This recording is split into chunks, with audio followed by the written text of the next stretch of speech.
Michelle. This is my so-called handmade life. I have a blog by the same name, and that's my name on Instagram.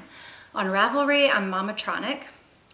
I haven't been on social media a lot lately, but if you respond about this video here in the comments on YouTube or on the Instagram post that talks about this episode, I will respond to you. I read the responses, and it's I ask you questions, you talk about it, and then I talk back to you, and we try and form a dialogue. And that's kind of the goal of this podcast. It's mostly knitting focused, but there's some crochet and other crafts too. I want to talk about some DIY things around my house, maybe in the next episode. So I hope you've all been good. I asked how you guys were doing, and I got a lot of responses. I see that Adina is teaching again. She came out of retirement to teach right now. She felt like it was just really important to have a teacher there at the school. There's such a shortage right now of teachers, and kind of a loving presence in the lives of these kids who have been through a lot in the last couple of years. I think that's wonderful, Adina. I know local school districts are hiring people who aren't even certified.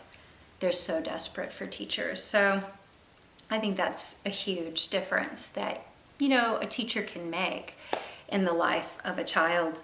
I've had teachers that made that kind of difference to me. Some of you have had new additions to your family. Some have had losses at the same time. It made me think of Katinka saying a few years ago when my father passed away that you can expect a couple of years to grieve fully for a loved one. And it really was about that time limit for me.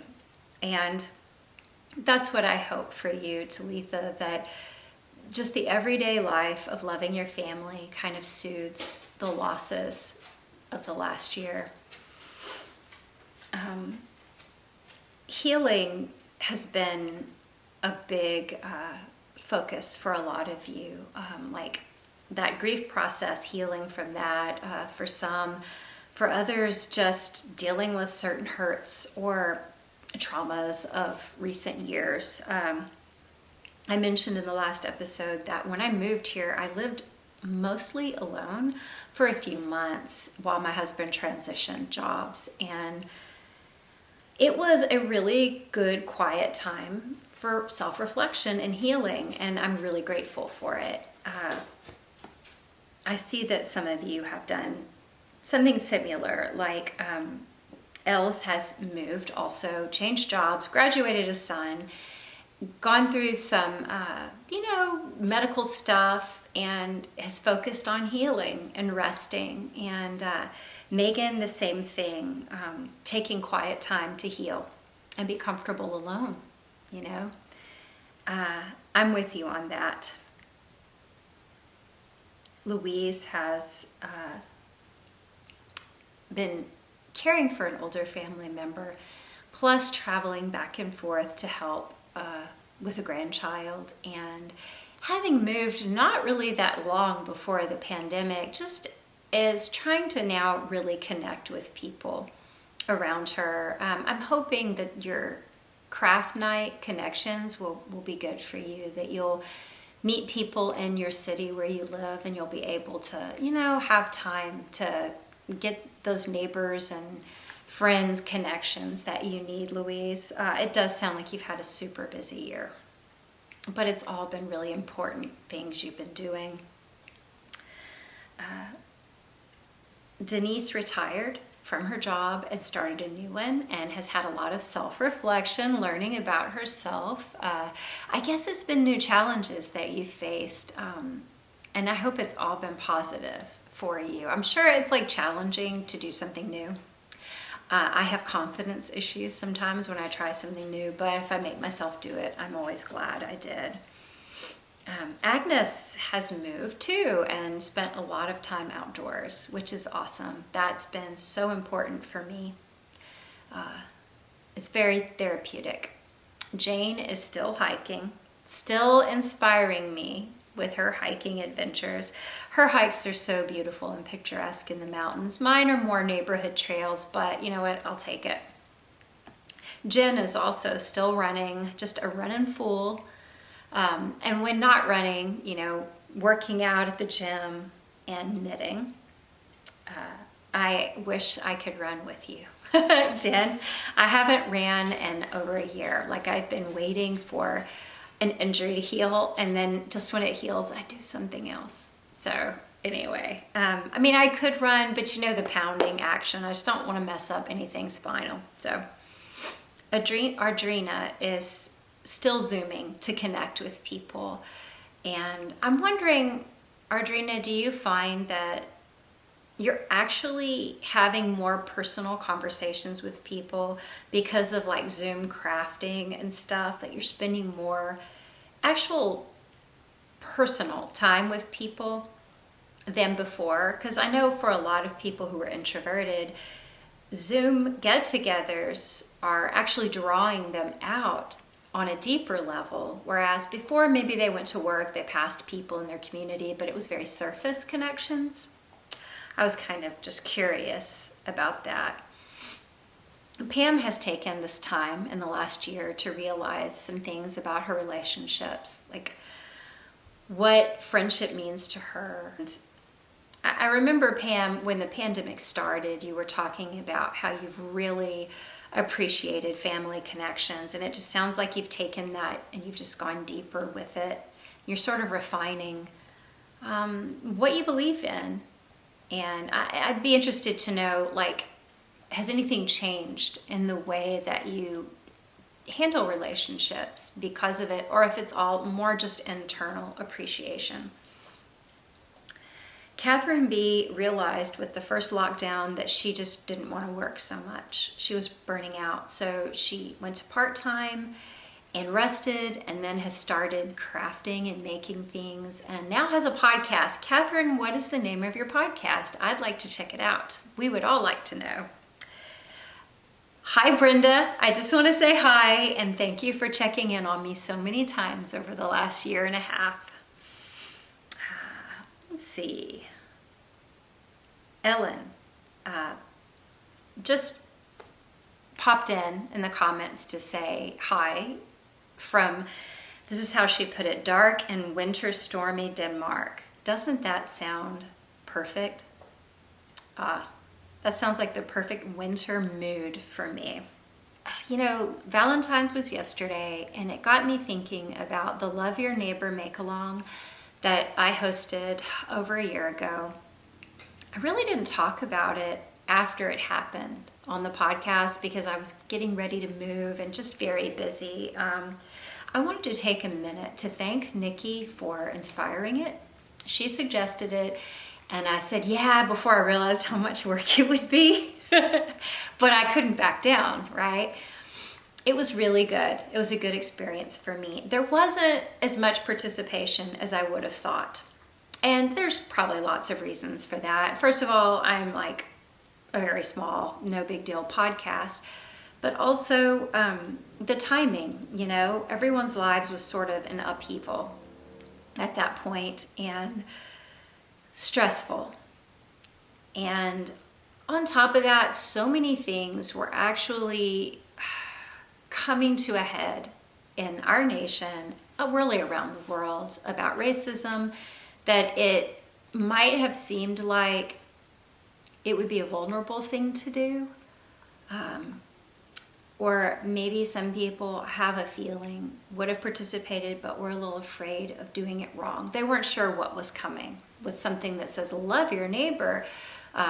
If you look back under hashtag love your neighbor, MAL, all, you know, one word, on Instagram, you can see like my first post, I talked about what it isn't. It's not about, and this wasn't focused on any one particular issue. There was just, you know, Nikki and I were discussing how hard it is to feel love and not disgust and fear or anger, frustration. And so it wasn't targeted to any one thing, but you could be as free with your responses to the prompts as you wanted. And so I did discuss in my first post about it that it's not, loving somebody isn't about pretending wrong things are right or excusing bad behavior or even letting it go on, not letting people walk on you.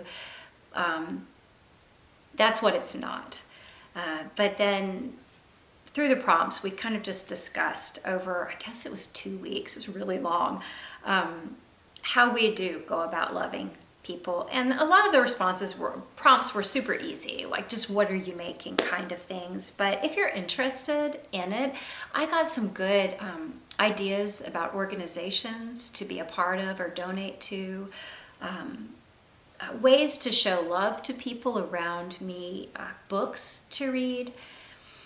If you are interested in that, you could check that hashtag out. I don't think there's a lot. There's nobody else using that hashtag, I don't think. So you could kind of see what everybody did. But I wanted to properly thank Nikki for inspiring that. And then I just plan to purchase some patterns for people, maybe some gifts. I got something in from Fully Spun, and I was going to, send that out as a gift.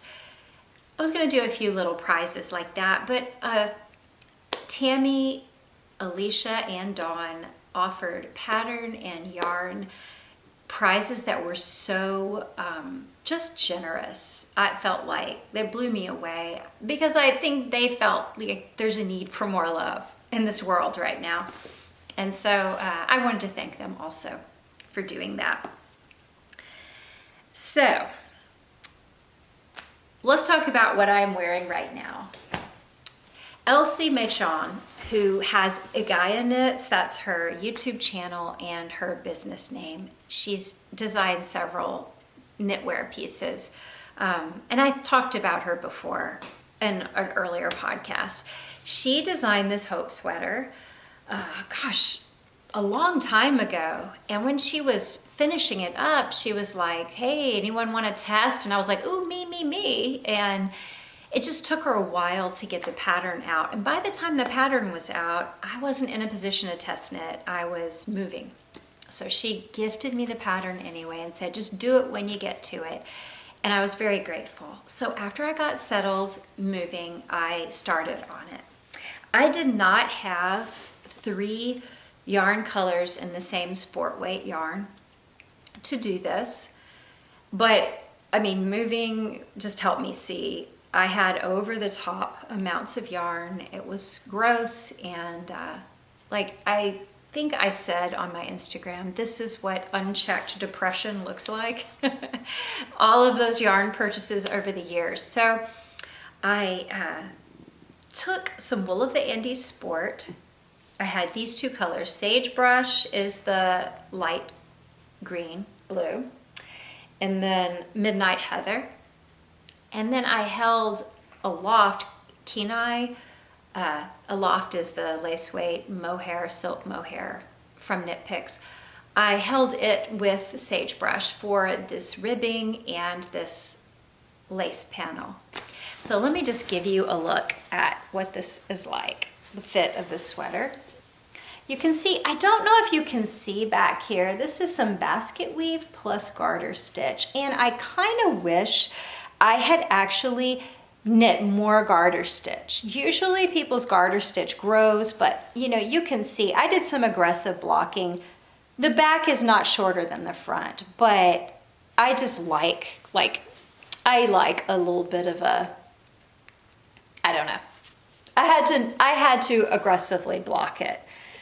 That is probably to do with my gauge. So it would be helpful if you knit this to do a little swatch in this garter, just to make sure it will look, you might need to add a couple of rows for it to be even with your stockinette. I loved this corrugated ribbing. I've never done that before. It's a really great color work technique. And then this mosaic type ferrule or stranded color work. I loved it. I love it so much. Then you get up here, and I like the idea of the mohair, which she didn't have in her version, but I did it, to kind of create a third color. But I really do like the idea of that if it, you know, for a lace panel across the front. Some things I loved about this pattern. Oh, and you can see, you know, the pattern is different in the back, as you see. And then right here, you've got more of a basket weave, textured stripe. So you really have no time to get bored with this pattern. It's like knit in pieces and just really interesting. I enjoyed every second of working on it. I really thought that the way she joined the arms right here was interesting, this ribbing and the neckline. And of course, I really enjoyed this. I think it's Japanese feather stitch. I really enjoyed that lace pattern. So this was a really cool knit. Now, I want to give a copy of this, a digital copy, to one of you. If you will comment in the next 3 days on this, whatever my prompt is at the end, I'll figure it out by the end of the episode. I'll choose one person randomly to give a copy of this to. All you have to do is leave your Ravelry name or your email, and you can say .com. You can spell it out so that you don't, like, I don't know, trigger some sort of spam or bot following you. But really nice. I feel really I think this could be a really great summer sweater. This is not, because it's wool, but Elle's has a version that's solid, and it's in like a summer weight yarn, and it looks so neat with this V-neck. I don't know, you know, the V-neck is definitely, the sporty V-neck is having a moment right now, and I just think it looks very, and her sample, I might put in an image here. If not, there's links. It has a lot of ease. I like a lot of positive ease in a summer sweater because I always feel so gross and hot here in Texas.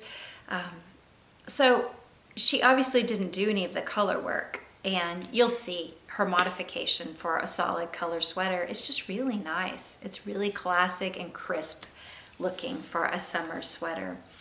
So thank you, Els, for giving me this pattern. I enjoyed it. It's the Hope sweater, and she knit it up at a time when she was feeling hopeful or felt like the world needed hope, and for sure we all did at the time that I was knitting it. I was knitting this when I was making some new big changes in my life, so it was a very hopeful time for me too. I need to get good photos of it on me to put on my blog, but eventually everything I've made will have a blog post where I usually get a little more technical about the number of skeins I used and stuff like that. I've been so like haphazard with that though in the last year or two that I forget a lot of the details if I don't do it right away. Okay, let's show the next one. I've got my messy t-shirt underneath. You know, I really need some good undershirts for my sweaters. Something with larger neck openings that doesn't look like my husband's sloppy undershirt leftovers, which is what I have here. This is another 3/4 sweater. I did this with Christy Archer Designs Fall 2020 color palette. That's how long ago I plotted this knit. Look, the undershirt looks messy. Just deal with it. I wouldn't normally wear it like this. This is Isabel Kramer's A Hint of Summer. So A Hint of Summer is meant to be like a lace weight yarn and, you know, summer weight so that you can wear it in the heat. This is fingering weight yarn and it is wool. So I wanted some sort of sleeve on it because I knew it would be a transitional sweater for me. It would be great in a linen. Oh my gosh, it would be so good in a linen, and you could do a lace weight. And it's okay if it's kind of airy. Like, I don't remember now what the gauge, how my gauge differed, but a lot of people knit a larger size and a tighter gauge so that it would be more of a winter sweater type feel. I got the idea for using these colors for this with the random striping from Amy Jang. Her finished version of A Hint of Summer on Ravelry. I will put a link in the notes to it. If you're a Ravelry member, you'll be able to see. Hers is awesome. It's very vivid colors. I think she used mini skeins, and she had a background of all like white. So these random stripes really popped. It's just really beautiful looking. Whereas Isabel's original design has very measured, predictable striping. And I think it's just 2 color stripes. I don't remember. So, oh, and it's meant to be a short sleeve sweater. So, you know, a lot of people just added a sleeve since it is a drop shoulder short sleeve. So, and I think you do a little like ribbing. So, you know, like everyone else, I just added. I got the idea for doing these colors. Well, I saw Amy's, and then I saw Christy Archer of Christy Archer Designs, and she has a podcast. And I think I mentioned, I think I did in the beginning, that she's had like big changes in the last year, and she knit like 60 items in one of her newer podcast episodes, which I'll link. It has like everything she knit this year, like 60 things in 1 year. I saw it in her email, and I'm like, oh my gosh, is that all her knits ever? And no, it was a year's worth of knits. So I need to go watch that. But she came out with this fall palette, and you can see these colors. They go really well together.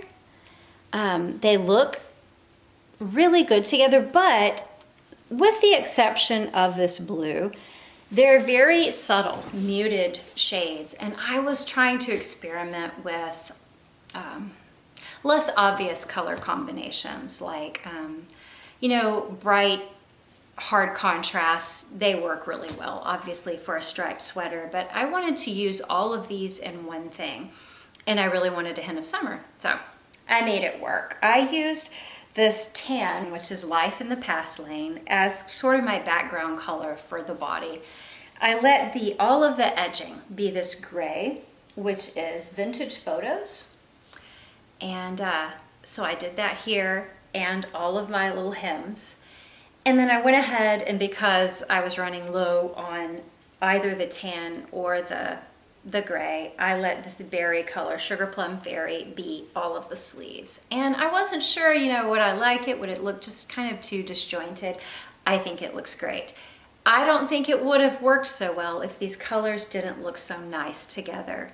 And if they were all like vividly contrasting one another, I don't think I would have liked it done this way, but it totally worked. And then I did just a little bit of sport striping there because I was running low on different colors. The blue color here is called, sorry, I had all this written down, and then I've thought and done stuff all day. Slumber's Veil. That is this vivid blue, and that's the one that really pops. So I let it be, I used it more sparingly, and I let it be the one that really brings out the random striping of this. Slumber's Veil, yeah. So anyway, this was beautiful yarn to work with, totally enjoyable. I have leftover yarn, but I don't have a lot of any color. And if you wanted to play it safe, and you chose to just use, like, say 3 colors, and have your background color also be your sleeves, and maybe also be your ribbing, I mean, you couldn't go wrong. Kind of like the sweater that inspired me.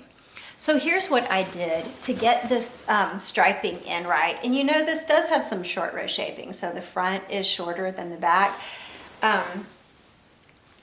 Isabel has you put on a provisional stitches here for the back, and you knit all the way down to the bottom of the armhole. Then you pick up the provisional stitches, pick up the provisional stitches for the sleeves, and you knit all the way down to where they meet at the V-neck, and that is also the bottom of the armhole. And then you start knitting the whole thing around as, you know, a tube, the rest of the body. So I just kept track of my random stripes, the color and the number of rows. And when I cast on here, when I picked up the provisional cast on, I just looked in the pattern and I counted the number of rows that would be from the bottom of the armhole, the V-neck up. And I figured out how many it took to here, and I put a marker, and I knew to do my short rows, because you do have some short row shaping at the shoulder that isn't the front. You know, you can't just knit the front exactly like the back, because you have this short row shaping, and this whole thing makes kind of a saddle sort of. And then after, you know, a certain number of short rows, I think it was my third row to shape for the V-neck with the size I knit, I was able to start on my second color. And that way I made sure my colors were even for the front and back, that they matched all the way down. And of course, when everything is together in the round, it's easy to just carry on with random striping. So that was a lot of fun. It was a little tricky there to figure out the color changes, but you know, once I figured out just the number of short rows and kind of added it up, it was easy to do.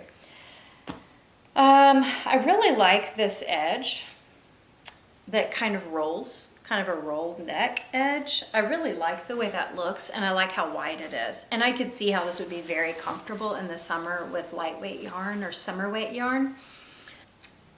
This would be really good if you had lots of stash left over that you needed to use, just wanted to use up, or mini skeins.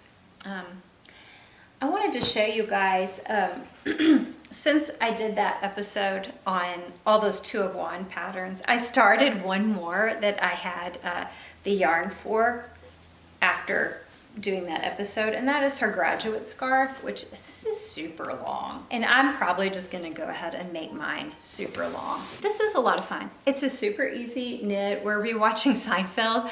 I can totally do this while watching, and I'm just carrying my color I'm not using up the side, and I don't know how well this will block out. Like, it might look a little wonky. You see how the bottom looks a little wonky, but probably not. I'm just kind of keeping in mind that, you know, to make these slip stitches loose. So it gives a plaid look, but it's really just striping, garter stitch, super easy, and slip stitches. It's really fun.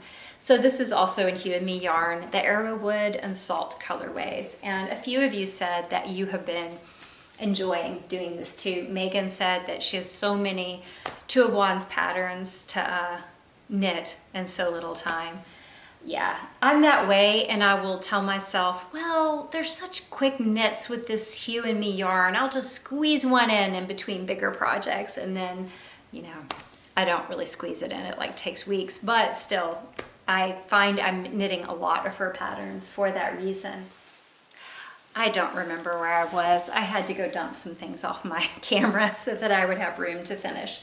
I was telling you about the graduate scarf, and it's going to be super long. I'm not sure how this will block out being a wool blend, but I feel like when you wear it, it'll stretch out, and any wonkiness caused by the slip stitches will work out. And I keep these slip stitches kind of loose just for that reason as I work on it. It calls for 4 skeins of yarn, 2 of each color. This is Arrowwood and Salt. And several of you mentioned that you were using the Hue and Me yarn. I may have already said this. Julie is knitting a Winter League pullover in Juniper, which is my favorite color, and she's done a few of the Seafarer caps. Terry has been wanting to try the yarn so badly, but made a commitment to not buy yarn this year and got a gift card, so that worked out. She was able to try it. I'm interested to see what you're going to make. You got some kits in Hue and Me, and I'm interested in what they are going to be. So all that scarf knitting, it just made me think of this scarf I knit for a Gilmore Girls knit along with the Very Shannon group. I think I called it Rory Needs a Break because it was an episode, it was based on one that Rory wore in an episode that might have been called that, or she just needed a vacation. She was super stressed out. And I found that if I wear this with a solid color sweater or shirt, it just looks so vivid and cool against that. Like, I think I had a sweater on that was this color, and this whole scarf, it just looks really neat that way. This is the unicorn stripes pattern. I modified it a little so that I could have pretty thick stripes of each color. So I had to make it thinner than the original so that my stripes would still be kind of thick, but like they would have more depth, the right amount of depth to them. But probably the whole scarf should have come out about this much further, another repeat. Also, I don't think I shared with you this sockhead hat I did in yarn that Sarah dyed, one of my friends, on Instagram, and I commented on how pretty I thought it was. She said, "This really looks like you, this yarn color," and she sent it to me. Didn't have to do that, but I really do love this hat. It's been in the bucket by my back door, my front door, and I've been using it when walking the dogs or getting outside. And of course, sockhead hat is just a classic beanie. You know, you can always double up your brim to make it, you know, more warm if you don't want the slouchy look. So I need to take real pictures of this in thanks and put it on my Instagram to thank Sarah for that gift. I want to talk to you guys about some home projects I've done around my house. You know, Lori mentioned in the last set of comments that she had moved to Arizona right before the housing market went crazy there, and they wouldn't have been able to afford their home had they waited much longer, and that was really the case here. I'm really discouraged for people, what's happening with home prices in Central Texas, probably all over Texas, but definitely it's bad here. But that's just kind of an aside. But I want to show some of the DIYs we did. One of the ways we were able to afford our home was we looked for something that wasn't totally finished, that needed updating. So there was some stuff that wasn't great about it. And then we went in and we like transformed for a meager amount. So I want to do that in the next episode, and it'll probably be a little longer. I also want to talk about some of Dawn Barker's assigned pooling patterns. She has a sweater out now that's so cool looking. I finished one of those patterns and I wanted to show you, and then another one of hers in her yarn that I finished a while back, but I don't know if I got it on the podcast. It's just been so long. I have also did a kind of a pre-knit for Albina McLaughlin, who used to be LB Hand Knits, and I want to show that to you guys. It's not finished yet. It wasn't something I had to finish by the release date. It was just kind of to get interest going and have some projects in Ravelry. It's really guilloche sweater, I believe was the name of it. It's a really beautiful sweater, and I'm doing it in Knit Picks Tweed.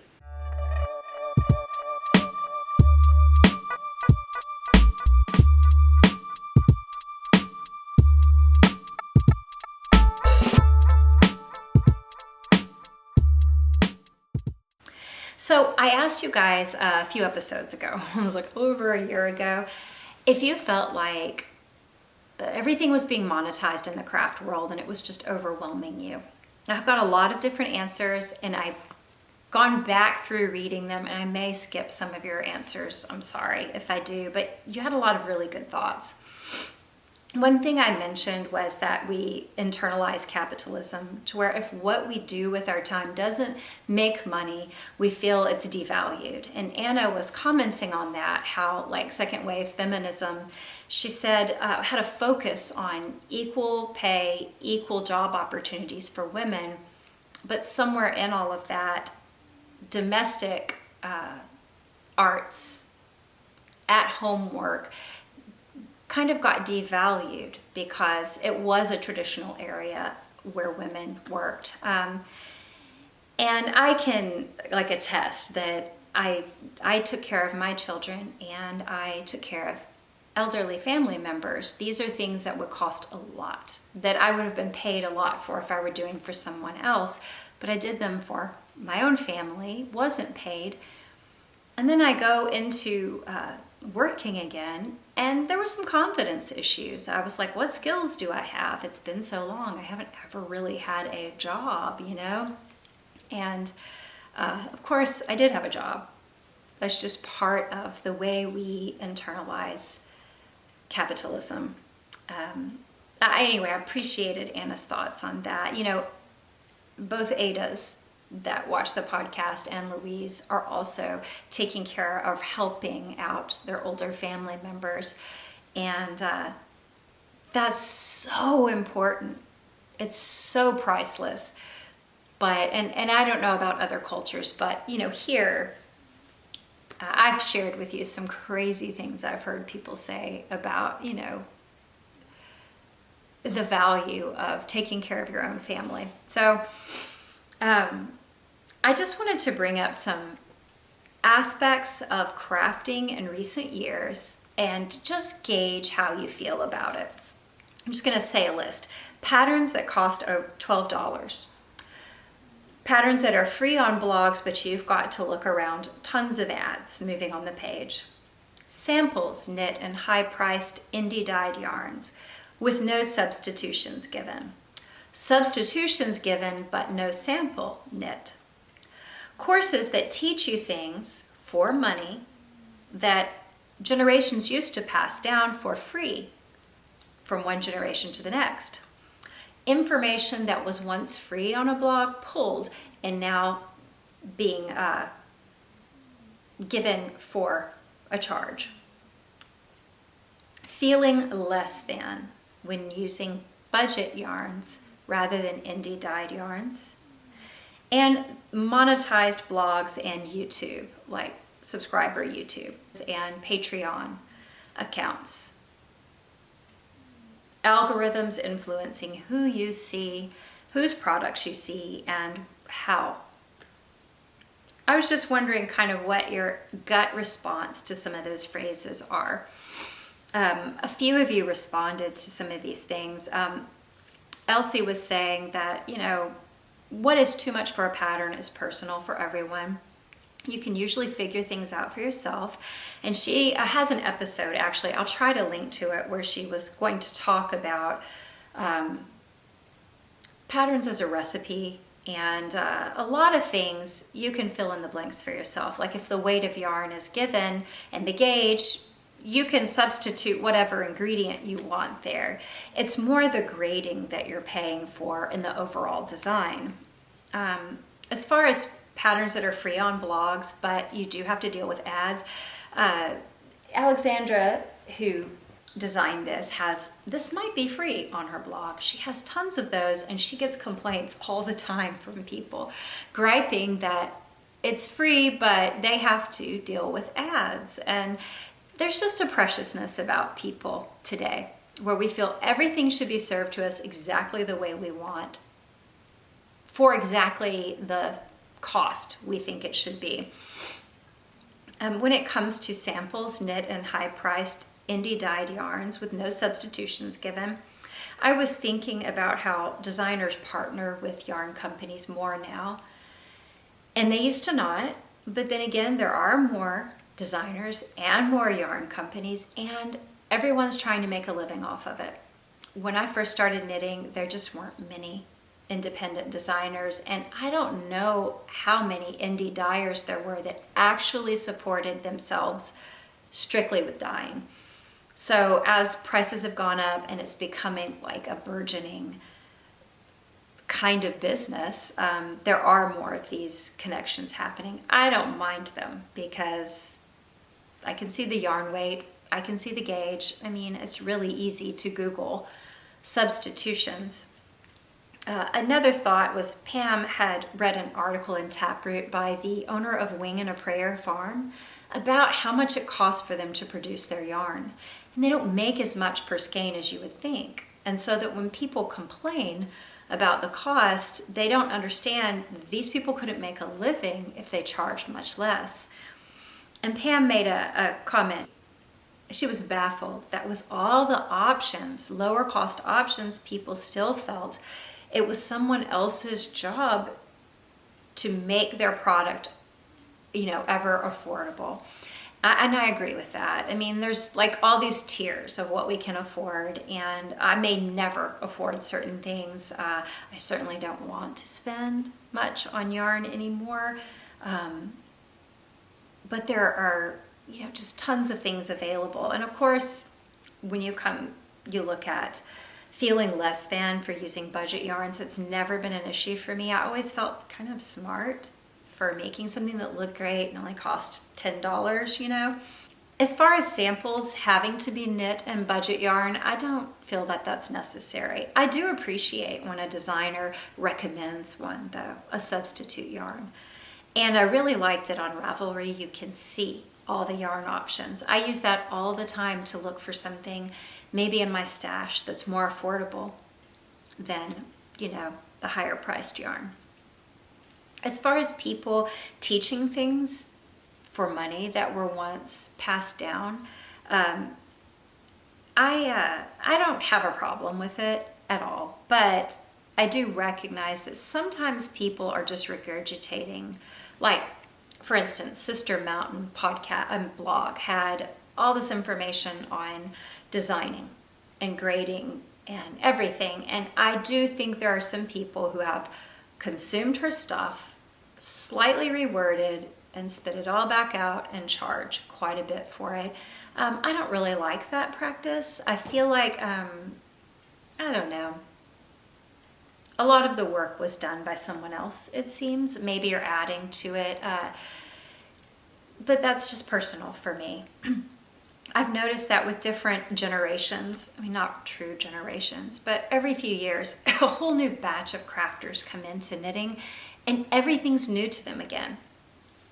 And they're all excited about color work or some aspect of knitting that maybe wasn't popular for a bit, and now it is, and it's all new, and everyone has a how-to video on how to do this thing, and I'm thinking, excuse me, that's been around forever.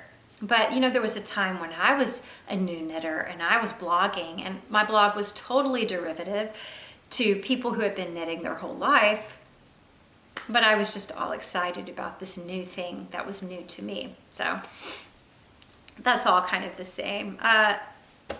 Paid subscriptions, Patreons. Most of you said, if you like it, if you like the content, you'll pay. You want people to be able to keep producing. And if you don't like the content, then you won't pay, just like anything else. Some said that if a video has too many ads, you just skip over it. And Els mentioned that when people do make their paid content available eventually to non-subscribers, that she does appreciate that. And I do too. I think that's pretty cool. I do get annoyed when maybe there's a podcast that's kind of low content and they're suddenly going to have Patreon, and I'm like, well, what are you going to fill your Patreon with? Because you're barely filling your regular podcast, but that's just personal taste for me. So algorithms influencing how you see businesses or designers and what you see. Katie was talking about that a lot of the frustration people were venting towards certain designers or dyers really would be better spent on capitalism just in general, like targeting algorithms, things like that, to influence the direction things are going. And I agree, of that whole list of things, the algorithm is the one that really irks me. The rest of it, I'm like, no, I don't care. But that algorithm really bothers me. I can't find what I want. A lot of people are locked out. Their businesses, I mean, you're noticing, right? Different designers or dyers saying, please like, bookmark, share, and do this, or I don't know if my image and my sale will get seen. You're having to jump through all these hoops to be viewed on Instagram. It's not enough for people to follow you.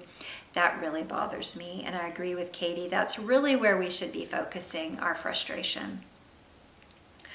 Another thing Ivana said that I thought was smart, she said, the world would have missed out on many great artists if they weren't being paid for their work.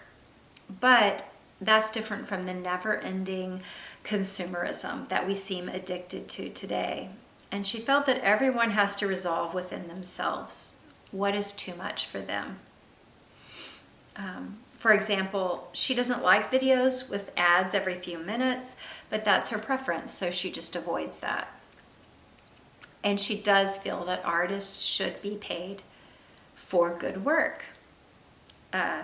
So anyway, I enjoyed all of your thoughts on this. I personally got overwhelmed around the time I was thinking of moving, just with everything online. And I found that the ads, and I'm not even talking about ads for dyers and designers I like, ads I didn't ask for on Instagram. I had to take a break from it. I just couldn't stand it.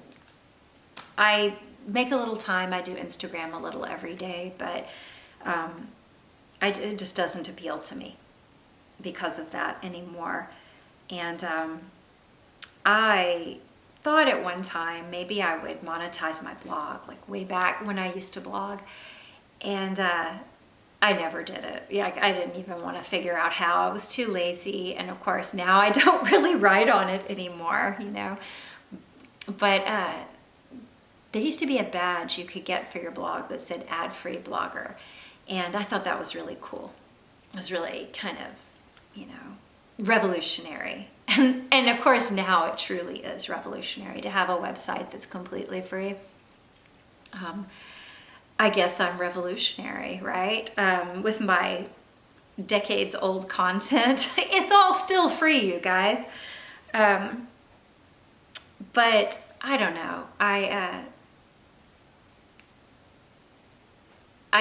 appreciated your thoughts on the subject, and I do feel that Ivana said it best. We just have to resolve within ourselves. Not only what do we want to spend, what is it we want to give our time, our energy, and our money to, but also within ourselves, realizing the value of what we do, whether it has a price tag in our community or our society or not. Breaking away from social media has really helped. Amanda said that she stepped back from social media a long time ago. And maybe it was because of not knitting as much, but she found that life went on just fine without it. Leah also quit a lot of her social media, quit following a bunch of sites that she had followed, and feels very disconnected from that internet life now. And I mean, I'm assuming by your tone, Leah, that it was all good for you, being disconnected. I think it has been for me too. And the only reason I would hesitate to say it is that I keep up with so many of you through Instagram, but the truth is Instagram has been foiling my communication with you for a long time. Like there's 5 of you I see all the time right now because you were the last people I looked up. Everyone else, you know, it's very muddied with them deciding what I need to see. So I started feeling less connected with Instagram friends because of the algorithms, and of course, you know, just so much streaming into our brains all the time. I just have a set time of the day where I do these things.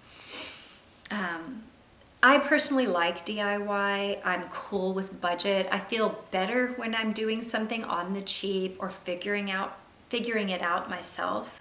I mean, I say that, but I still buy lots of patterns I really don't have to buy. I could figure things out. So, have you ever taken apart a sweater that you made to make it into something else, recycled a sweater that was store-bought or thrifted to make into something that you knit yourself? I would be interested to see some of your recycled or re-knit objects. That works for knitting or crochet. I bought a stack of sweaters at Goodwill a long time ago for very cheap. I was gonna pull them all apart and use them for yarn because I wanted wool yarn and I couldn't afford wool yarn. So this is some of the stuff we've been talking about. And I just did 2 sweaters. They were from Target. They were wool blend. It was nice fabric, but they had easy seams. The rest, I just felt like it was such a pain. I discovered knit picks and I didn't bother with the rest. I gave them away, or else I actually kept one because it was a really cool 90s cardigan. I still use it. But I'll show you the things that I made by recycling yarn, and I would love to see, like, if you would, if you want to tag me on Instagram, Ravelry, if you have it on a podcast or your blog, if you would send me the link or somehow let me know. I would love to see what you guys have done, and let me know if it's okay if I show it. So answer this question. Are you interested in a recycle, reknit, kind of knit along or crochet along? Have you ever done it before? Any tips you have on it? How did it come out? Did you like what you made? And if you put your Ravelry name or your email, I will put you in the running for a free copy of the Hope sweater from Elsie Mechon, which is fabulous. See you guys later. Bye. Pudsey says goodbye.